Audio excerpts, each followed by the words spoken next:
So I wanted to talk a little bit about the magic and mystery of water at an elemental level. Try to be louder because the microphone is back here. So I want to talk about the magic and mystery of water at an elemental level.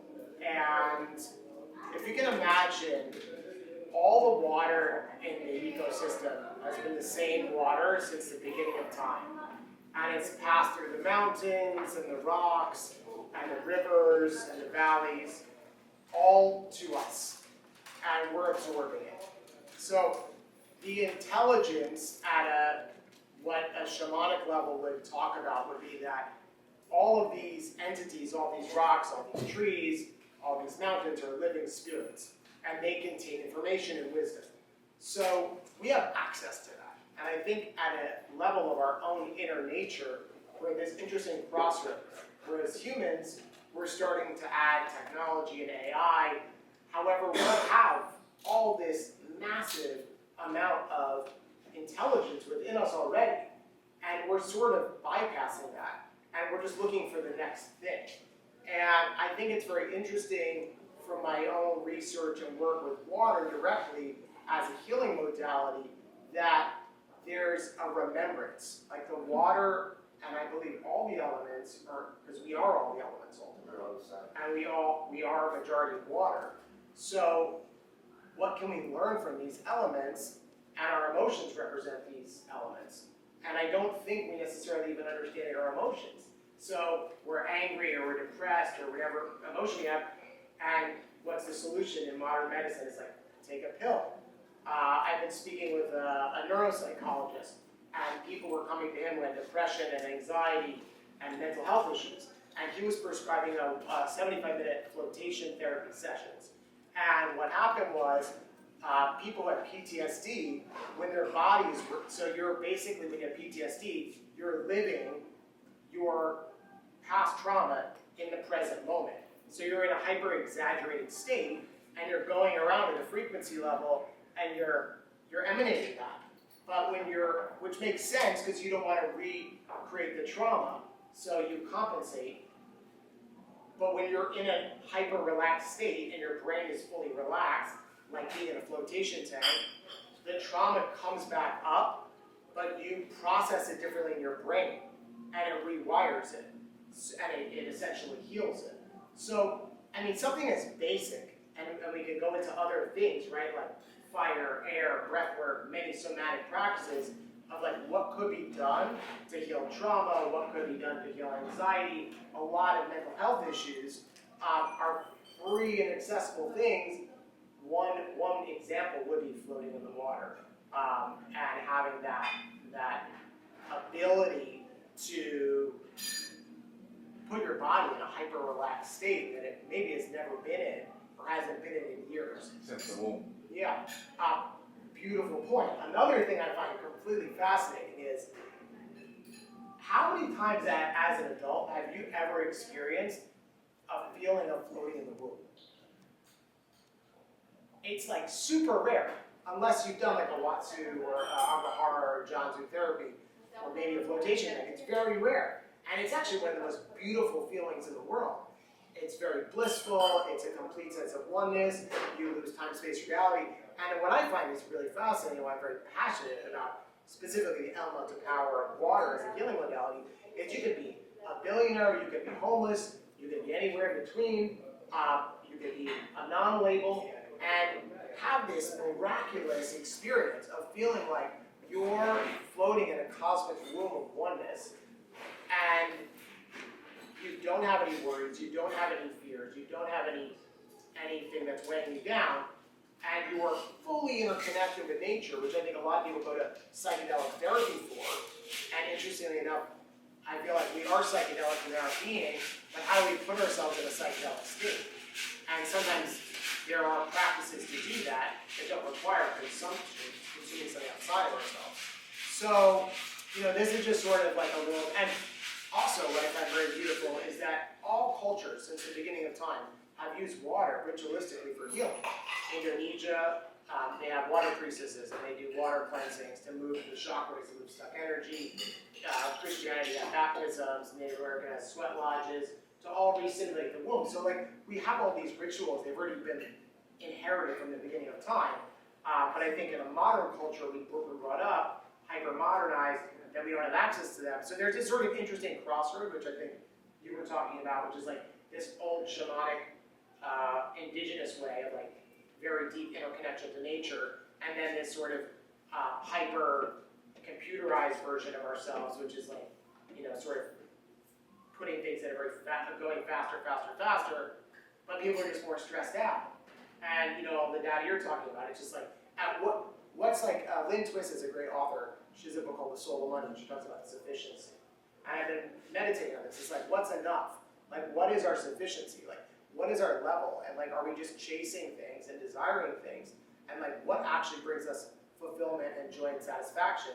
And I actually find being around nature more, like today we were just walking in the jungle and I started like foraging and I'm like, wow, I don't really need a lot.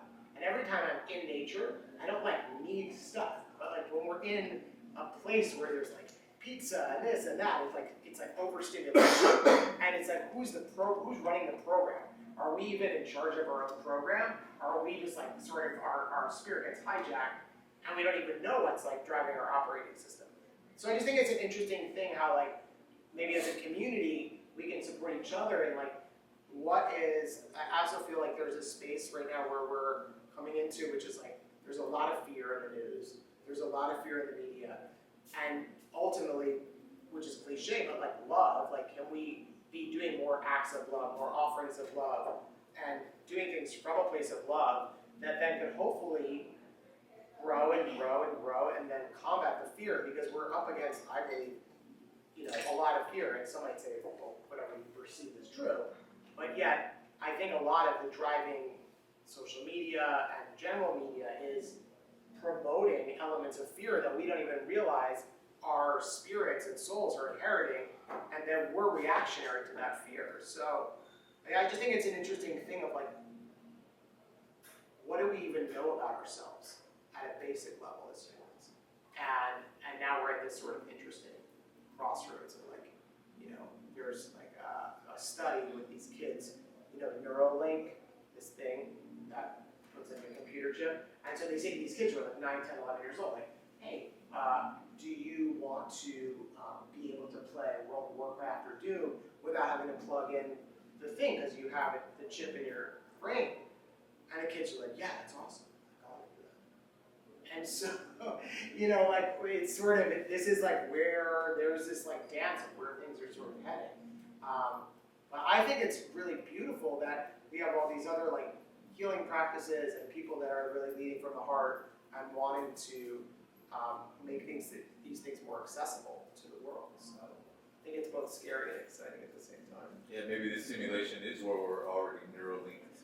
We are. Yeah, I was just like this guy Greg Braden, who's this unaware. amazing author, and he's talking about how like we are these divine antennas and receivers, and we have it within us, and that's sort of what I was cluing into earlier. Like, how do we really quiet ourselves and get away from these distractions and sort of these? Do you think, just an odd question, if we're antennas, do you think water is like our SD cards? Like where we, That's an interesting. almost like our Yeah, I don't know. I mean, yeah, I have to think about it. I mean, I think we are like we're like being in flow and like being more in flow and trusting. I feel like there's a lot of basic things as humans like a lot of people don't even trust. Like I've worked with groups and done water healing, and sometimes women have said, "This is the first time I ever trusted a man in my entire life," and they were like 50 years old, and so like that's sort of right? Crazy that we're, as human beings, we haven't even established a base level of trust or being able to trust ourselves, somebody else. So I feel like there's just a lot we can learn from each other and support each other and love each other as a community, and then hopefully that ripples out and expands. Because I think as you were talking about, it's like we are frequency, but if we're living from places of like lack and scarcity and trauma, then how can we put forward love because our vibration is sort of misattuned? So yeah, I do think that like as a divine receiver, like the water can help to reattune us for for sure. And I do feel like that it's asking us to What you say, remember. it kind of seems analogous to like when you're because this happens a lot, right? We all have Macs, and when they start reaching that level, there's not enough memory, stuff starts happening wrong with the computer, right? Like it overheats, it starts not working right, it doesn't communicate well. And then you add more memory, and all of a sudden, like it's just like when you drink more water, you suddenly feel better, you suddenly can contemplate things, you're not so. So it almost feels like it's like a memory, like that, like you're adding memory. Then with SCD6. Well, it's like nourishing the system. Is that sort of? No, I'm going more the route like where you see like memory actually saved in water. Like you've seen these things where you see a picture of water and then it saves what it saw. You know, it stores what it saw. It's almost like a what's the word I'm looking for? Well, we're programmable. Yeah, like if we're majority water, like an NVIDIA chip, programmable, but it's a movable NVIDIA chip at this point. You know, in a holographic format. Yeah. That it just stores information. You know, for everything, for everybody, for trees, for us, for everybody. I don't know. I just read something recently on that. This is making me think of this. It's like, water is such an important thing for.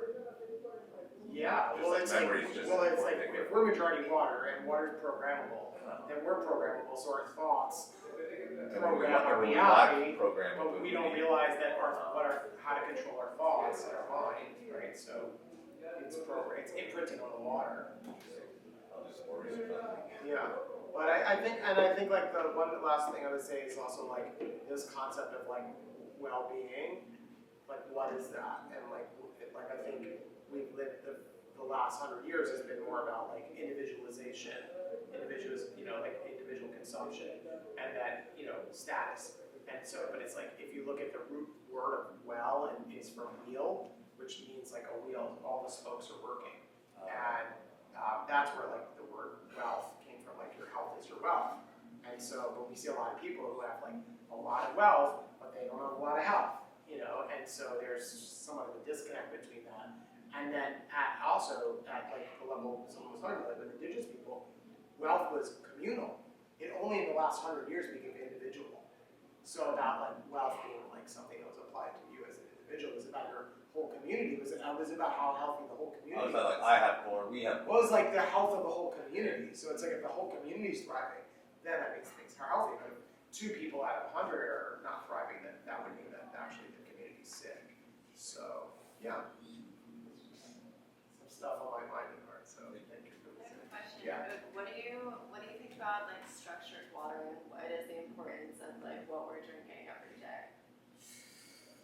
Well, I mean, I think there's a lot of stuff around that. Like one is like how the water is getting to us. So like a lot of water comes in pipes. So it's like there's a theory that it's very masculine kind of approach. Like it's going up and it's very rigid. And water wants to flow, and it's more feminine, and it wants to flow like a river. So just even like the pipes, the way that water is being distributed to us, is not a great system for like harmonics. I've been studying a guy who actually talks about drinking only coconut water because it has like the highest frequency of like electricity, and this sort of idea that we're electrical beings and to eat things that have a lot of electricity. So I haven't been really working with like restructuring water, but I've been drinking only coconut water. I actually suck. Yeah. It must be expensive. I mean, Not here. yeah, no, it's like $6 a day. Yeah. Thank you guys.